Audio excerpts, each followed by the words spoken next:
Hello and welcome to Clavy News Desk. We are reaching you live from Nigeria's capital city, Abuja. I am Imefon Okon.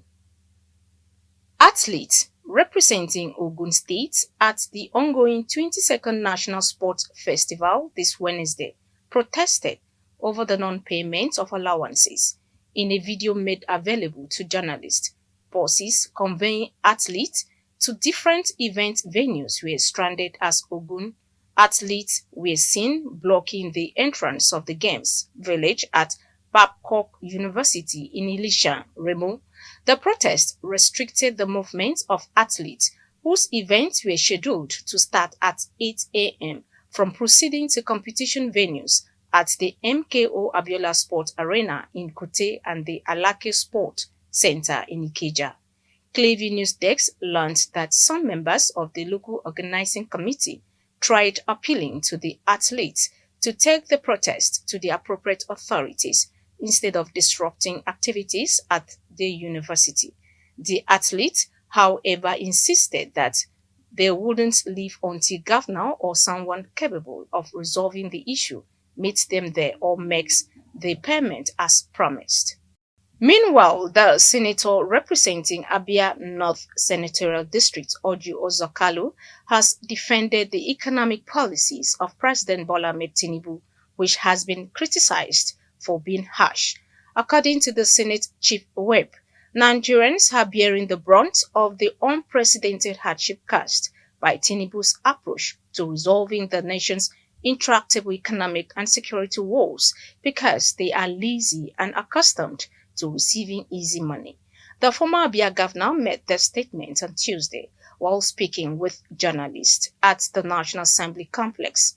According to Kalu, this is the first president to have stopped the fuel subsidy and also the first who matched the dollar rate since 1960. In another development, the former Jigawa governor and PDP chieftain Sule Lamido has vowed to boycott all meetings of the party until Nyesom Wike, the Minister of the Federal Capital Territory, and other alleged party imposters are removed. Lamido, who was absent from the PDP National Executive Council NEC meeting on Tuesday in Abuja. Clavy News Desk recalls that the NEC held its meeting on Tuesday to address key issues facing the opposition party. In an interview with journalists on Tuesday, Lamido stated that Wike's continued presence in the PDP poses a threat to the party's peace and stability. According to him, Wike is a disaster and a product of the PDP, the party that made him important, but it is unfortunate that he aims to ruin it. The former Minister of Sport, Solomon Lalong, says Nigeria cannot be a one-party state despite the desperate moves by the ruling All Progressives Congress (APC) following what it described as an abysmal failure on their part. Lalong said this in Port Harcourt, the Rivers State capital, when he appeared as a guest speaker in a one-day conference geared towards sensitizing the electorate on the importance of actively participating during elections. The agenda of SDP was to liberate Nigeria from bad leadership, corruption, and set an agenda of development.